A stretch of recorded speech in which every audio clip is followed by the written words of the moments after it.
My warmest greetings to everyone in the audience. Well, you look at what the opposition has been doing the past few months, since early this year. উনি ফিরতেই হবে ওনাকে।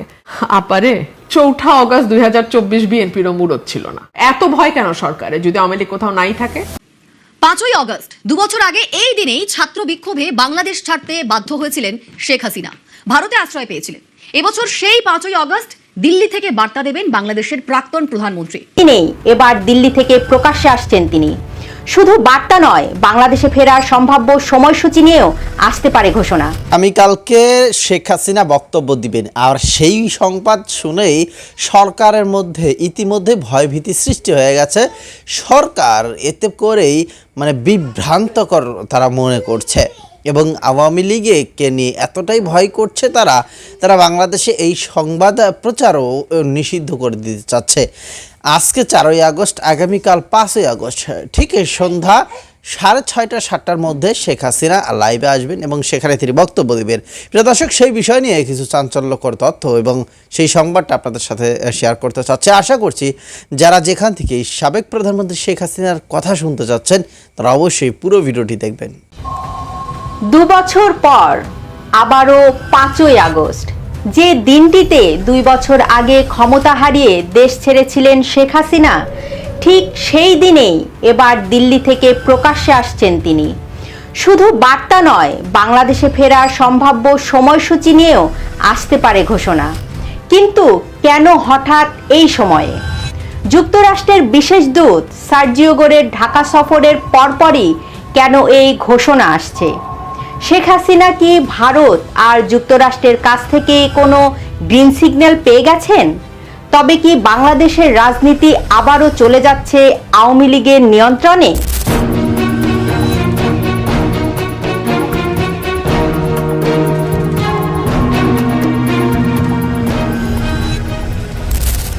বাংলাদেশ সময় 5ই August সন্ধ্যা 6:30 নয়াদিল্লির the foreign correspondent club of India আয়োজিত এই আলোচনা সভা সামাজিক যোগাযোগ মাধ্যমে সরাসরি সম্প্রচার করা হবে, যেখানে প্রথমবারের মতো সরাসরি কথা বলবেন সাবেক প্রধানমন্ত্রী শেখ হাসিনা। যুক্তরাষ্ট্র থেকে ভার্চুয়ালি যুক্ত হবেন সজীব ওয়াজেদ জয়, আর সশরীরে উপস্থিত থাকবেন সাবেক শিক্ষামন্ত্রী মহিবুল হাসান চৌধুরী নয়ফেল, ক্রিকেটার অলরাউন্ডার সাকিব আল হাসান সহ আওয়ামী লীগের একাধিক নেতা। সবচেয়ে চমকপ্রদ তথ্য হচ্ছে অনুষ্ঠানের দাওয়াতপত্রে। সেখানে স্পষ্ট ভাষায় লেখা হয়েছে শেখ হাসিনা তার ভবিষ্যৎ রাজনৈতিক পরিকল্পনা এবং বাংলাদেশে প্রত্যাবর্তনের প্রস্তাবিত সময়সূচি প্রকাশ করবেন। এই একটি লাইনই পুরো ঘটনাটিকে অন্য মাত্রা দিয়েছে, কারণ মাত্র কয়েক সপ্তাহ আগেই রয়টার্সকে দেওয়া সাক্ষাৎকারে শেখ হাসিনা জানিয়েছিলেন তিনি ডিসেম্বরের মধ্যেই দেশে ফিরবেন এবং আদালতে আত্মসমর্পণ করবেন। অর্থাৎ 5 আগস্ট যদি তিনি দেশে ফেরার দিন তারিখ আরও নির্দিষ্ট করেন, তাহলে সেটি হবে তার আগের বক্তব্যের পরবর্তী ধাপ। গল্পটা কেবল শেখ হাসিনার দিল্লি সভার মধ্যেই সীমাবদ্ধ নয়। ঠিক এই সভার কয়েকদিন আগেই ঢাকায় ঘটে গেছে বড় ধরনের এক কূটনৈতিক তোলপাড়। যুক্তরাষ্ট্রের দক্ষিণ ও মধ্য এশিয়া বিষয়ক বিশেষ দূত এবং ভারতের নিযুক্ত মার্কিন রাষ্ট্রদূত সার্জিও গোর 3 দিনের সফরে ঢাকা এসেছিলেন। তিনি বৈঠক করেছেন প্রধানমন্ত্রী তারেক রহমান এবং পররাষ্ট্রমন্ত্রী খলিলুর রহমানের সাথে। কিন্তু পর্দার আড়ালে আসল খেলাটি ঘটেছে অন্য জায়গায়। আওয়ামী লীগ নেতার পাশাপাশি মার্কিন দূত 1.5 ঘন্টা বৈঠক করেন বাংলাদেশ নিযুক্ত ভারতীয় হাই কমিশনার দীনেশ ত্রিবেদীর সাথে। আর সেই বৈঠকের কয়েক ঘন্টার মধ্যে ভারতীয় হাই কমিশনার জরুরি তলবে ঢাকা ছেড়ে সোজা উড়ে যান নয়াদিল্লিতে। দেশটির একাধিক সাংবাদিক জানিয়েছে, দিল্লিতে গিয়ে দীনেশ ত্রিবেদী সাক্ষাৎ করেছেন সাবেক প্রধানমন্ত্রী শেখ হাসিনার সাথে। মার্কিন বিশেষ দূত আর ভারতীয় হাই কমিশনারের এই দৌড়ঝাঁপের পরপরই দিল্লি থেকে শেখ হাসিনার দেশে ফেরার তারিখ ঘোষণার আনুষ্ঠানিক প্রস্তুতি। প্রশ্ন উঠেছে, ওয়াশিংটন কি তবে বাংলাদেশের স্থিতিশীলতার স্বার্থে কোনো সমঝোতার পথ খুঁজছে? শেখ হাসিনা কি তবে ওয়াশিংটন এবং দিল্লির কাছ থেকে কোনো সবুজ সংকেত পেয়েছেন, যার কারণে তিনি এত বড় সিদ্ধান্ত নিতে যাচ্ছেন? আগস্ট মাসটি যেন আওয়ামী লীগের জন্য অভিশপ্ত মাস। এই মাসে হত্যা করা হয়েছিল বঙ্গবন্ধু শেখ মুজিবুর রহমানকে। একই মাসে গ্রেনেড হামলা হয়েছিল শেখ হাসিনার ওপর। আবার সেই মাসেই পতন ঘটেছিল শেখ হাসিনা সরকারের। শেখ হাসিনার জন্য 5ই আগস্টের প্রতীকী গুরুত্ব বিশাল। 2 বছর আগে এই দিনেই তিনি দেশ ছাড়েন। এবার এই দিনেই তিনি দেশবাসীর সামনে আসছেন। রাজনীতিতে প্রতীকী অনেক বড় অস্ত্র। যে দিনটিতে তার সরকারের পতন হয়েছিল, সেই দিনটিকে তিনি রাজনৈতিক প্রত্যাবর্তনের বার্তা দেওয়ার দিন হিসাবে ব্যবহার করছেন।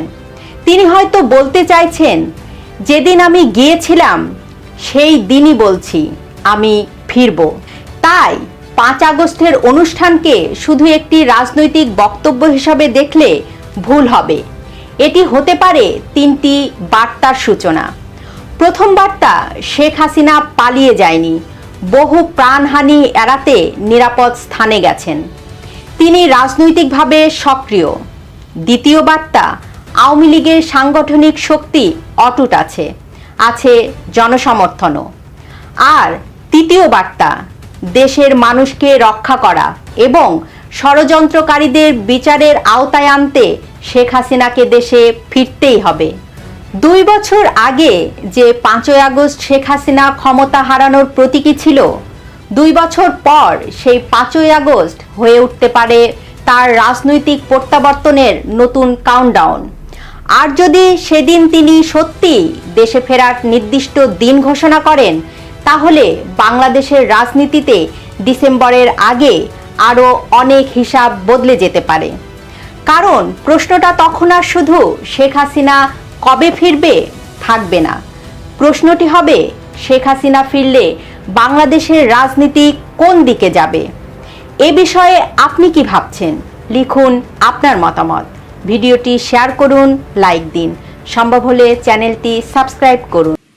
5ই আগস্ট 2 বছর আগে এই দিনেই ছাত্র বিক্ষোভে বাংলাদেশ ছাড়তে বাধ্য হয়েছিলেন শেখ হাসিনা। ভারতে আশ্রয় পেয়েছিলেন। এবছর সেই 5ই আগস্ট দিল্লি থেকে বার্তা দেবেন বাংলাদেশের প্রাক্তন প্রধানমন্ত্রী।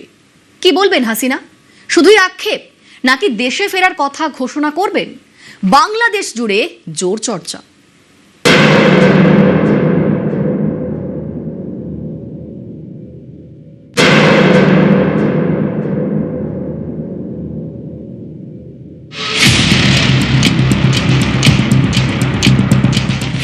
এর আগে একাধিকবার ভার্চুয়ালি বার্তা দিয়েছেন, কিন্তু দেশ ছাড়ার পরেই প্রথম বাংলাদেশের প্রাক্তন প্রধানমন্ত্রী শেখ হাসিনা প্রকাশ্যে আসতে পারেন। শোনা যাচ্ছে 5ই আগস্ট দিল্লির foreign correspondents club of south এশিয়ায় তিনি বক্তৃতা দিতে পারেন। ঘটনাচক্রে এই 5ই আগস্টই শেখ হাসিনার দেশ ছাড়ার দিন। 5ই আগস্ট 2024 ছাত্র বিক্ষোভে উত্তাল ঢাকা। দেশ ছাড়েন শেখ হাসিনা। সেনার চপারে ঢাকা ছেড়ে আশ্রয় নেন দিল্লিতে। ঢাকার দখল নেয় বৈষম্য বিরোধী ছাত্র সংগঠন।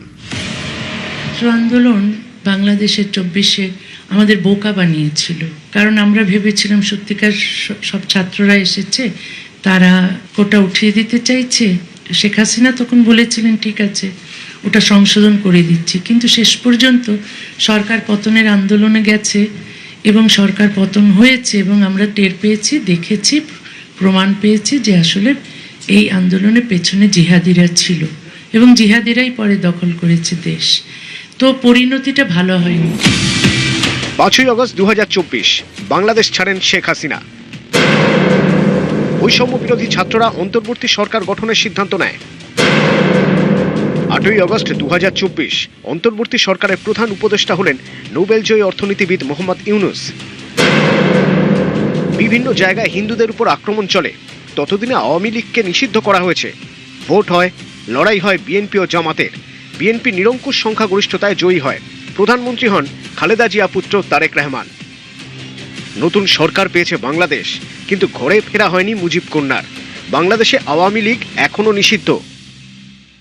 শেখ হাসিনা ফিরতে চান, আমি জানি না তার পক্ষে ফেরা সম্ভব হবে কিনা। আমি চাই যে তিনি যেন ফিরুন। যদিও আমি হাসিনার কিছু কাজের সমালোচনা করি, কিন্তু আওয়ামী লীগকে ব্যান করার বিরুদ্ধে আমি কথা বলছি, কারণ এটা অবশ্যই গণতন্ত্রের বিপরীতে একটি সিদ্ধান্ত, এবং অচিরে আওয়ামী লীগের উপর থেকে ব্যান তুলে নেওয়া হোক এটা চাই, এবং আওয়ামী লীগের যারা দেশের বাইরে আছেন তারা যেন দেশে যান, নিরাপদে থাকতে পারেন। শেখ হাসিনা বাংলাদেশে ফিরলে কি হতে পারে? হাসিনা বাংলাদেশে ফিরলে গ্রেপ্তার করা হতে পারে, মৃত্যুদণ্ডের রায় কার্যকরের প্রক্রিয়া শুরু হতে পারে, ঘরোয়া রাজনীতি নতুন মোড় নিতে পারে, আওয়ামী লীগের কর্মীরা ফের চাঙ্গা হবে। কি হতে পারে তা সময় বলবে, কিন্তু হাসিনা চাইছেন দেশে ফিরতে, আর তা সম্ভবত এ বছরেই। সেই ঘোষণাই কি তিনি করতে চলেছেন 5ই আগস্টে? 5ই আগস্ট 2 বছর আগে যেদিন তাকে দেশ ছেড়ে আসতে হয়েছিল, সেই দিনই প্রথম প্রকাশ্যে এসে বক্তৃতা দিতে পারেন। 5ই আগস্টের আবেগকে সামনে রেখেই বার্তা দিতে চান হাসিনা। শুধুই আবেগ, নাকি মুজিব কন্যার হিসেবি সিদ্ধান্তের নেপথ্যে রয়েছে রাজনৈতিক অঙ্ক? শেখ হাসিনা তো বলেছিলেন তিনি ডিসেম্বরে আসবেন, কিন্তু তার এই বক্তব্যকে কেন্দ্র করে অনেকেই মনে করছে যে শেখ হাসিনা ডিসেম্বর নয়, ডিসেম্বরের আগেই তিনি বাংলাদেশে ফিরবেন। আওয়ামী লীগ ফিরবে। আওয়ামী লীগ যে কোনোভাবেই, যে কোনো পরিস্থিতিতেই এই আওয়ামী লীগকে দমিয়ে রাখা যাবে না, কারণ বর্তমানে মানে বিএনপি সরকার যা শুরু করেছে, এই আওয়ামী লীগকে তারা কখনোই দমায় রাখতে পারবে না। আওয়ামী লীগ আবারও ফিরবে, এবং আওয়ামী লীগকে দরকার আছে। শেখ হাসিনা আসা আসুক না আসা নেই, তবে আওয়ামী লীগ কামব্যাক করবেই। দর্শক মণ্ডলী, কি মনে হয় আপনাদেরকে? এই যে শেখ হাসিনা তিনি আগামীকালকে বক্তব্য দিবেন, এইটা নিয়ে সোশ্যাল মিডিয়ায় ব্যাপক পরিমাণে তোলপাড় সবসময় থাকবে, তবে সরকার কি পদক্ষেপ নেবে? জনাব তারেক রহমানের বিএনপি, তাদের খুঁটি কিন্তু খুব একটা শক্ত নয়। তো আশা করছি আমাদের এইখানে অনেক আওয়ামী লীগের ফ্যান ফলোয়ার রয়েছেন, লিখবেন আপনাদের মন্তব্যগুলো। কি বলতে পারে সাবেক প্রধানমন্ত্রী শেখ হাসিনা, কি মনে হয় আপনাদের?